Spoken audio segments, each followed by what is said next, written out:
നമ്മളെല്ലാവരെയും ഏറെ ദുഃഖത്തിലാഴ്ത്തിക്കൊണ്ടാണ് വലിയ ഉരുൾപൊട്ടലും അനന്തര സംഭവങ്ങളും ഉണ്ടായത്. വയനാട്ടിലും അതോടൊപ്പം ഈ വിലങ്ങാട് പ്രദേശത്തും ഏകദേശം സമാനമായ സമയത്ത് തന്നെ ഉണ്ടായ വലിയ അപകടങ്ങളും ദുരന്തങ്ങളും കേരള കത്തോലിക്ക സഭ വളരെ ഗൗരവമായി നോക്കിക്കാണുകയുണ്ടായി.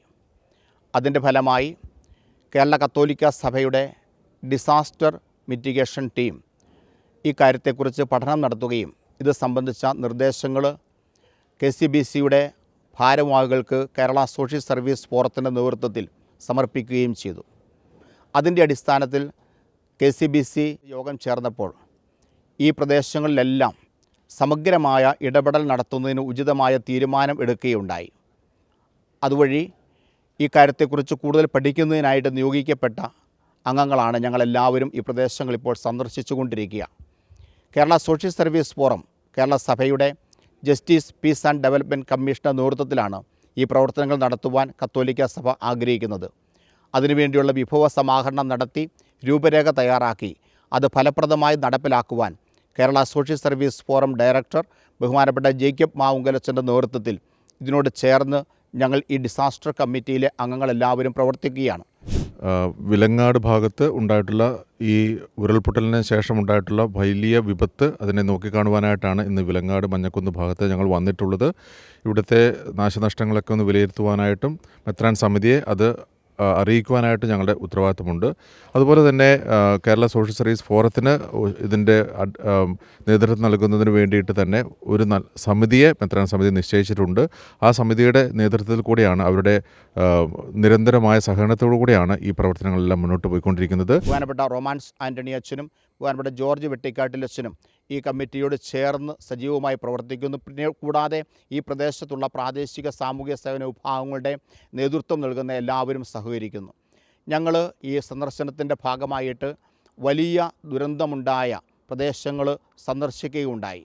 അവിടെ നമുക്കറിയാവുന്നതുപോലെ ചൂരൽമലയിലും മുണ്ടക്കയിലും അതോടൊപ്പം തന്നെ ഉള്ള ആ പ്രദേശത്തെല്ലാം ഉണ്ടായ വലിയ ദുരന്തങ്ങൾ അതിൻ്റെ പ്രഭവ സ്ഥാനത്ത് പോയി നോക്കിക്കാണുകയും അവിടെയുള്ള പ്രാദേശികമായി പ്രവർത്തിക്കുന്ന വികാരിയച്ഛനോടും ഇടവകാംഗങ്ങളോടും ചേർന്ന് ആ പ്രദേശത്തെ ആവശ്യങ്ങൾ തിരിച്ചറിഞ്ഞ് മനസ്സിലാക്കുകയും ചെയ്തു.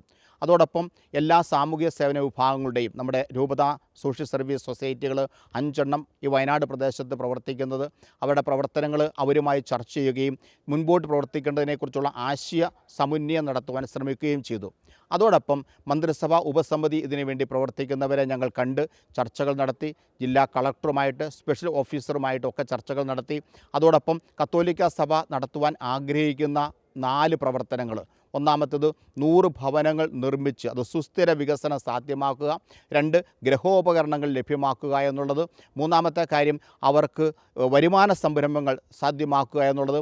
എല്ലാറ്റിനും ഉപരിയായി ഇവരുടെ മാനസിക സന്തുലിതാവസ്ഥ സാധ്യമാകുന്നതിന് വേണ്ടി കൗൺസിലിംഗ് ഉൾപ്പെടെയുള്ള അനുയാത്രാ പ്രവർത്തനങ്ങൾ രൂപപ്പെടുത്തുക എന്നുള്ളതും അതുവഴിയായിട്ട് ഇവരുടെ വളർച്ചയുടെ പടവുകളിലേക്ക് നയിക്കുക എന്നുള്ളതാണ്. കത്തോലിക്ക സഭയുടെ സാമൂഹ്യ സേവന വിഭാഗം ഇതുപോലെയുള്ള വലിയ ദുരന്തങ്ങളിൽ പ്രവർത്തിച്ചുള്ള അനുഭവത്തിൻ്റെ പശ്ചാത്തലത്തിലാണ് ഈ പ്രവർത്തനത്തോട് ചേർന്ന് പോവുക.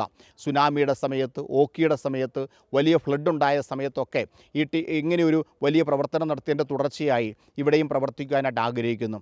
ഇവിടെ വലിയൊരു മനുഷ്യത്വത്തിൻ്റെ കൂട്ടായ്മയാണ് ഉണ്ടാകേണ്ടത്. ദൈവത്തിൻ്റെ മക്കളെന്ന നിലയിൽ എല്ലാ മതവിഭാഗത്തിൽപ്പെട്ടവരെയും ചേർത്ത് നിർത്തി സാഹോദര്യത്തിൻ്റെ അന്തരീക്ഷത്തിൽ മുൻപോട്ട് പോകണമെന്ന ചിന്തയോടുകൂടിയാണ് ഞങ്ങളെല്ലാവരും ഇവിടെ ആയിരിക്കുക.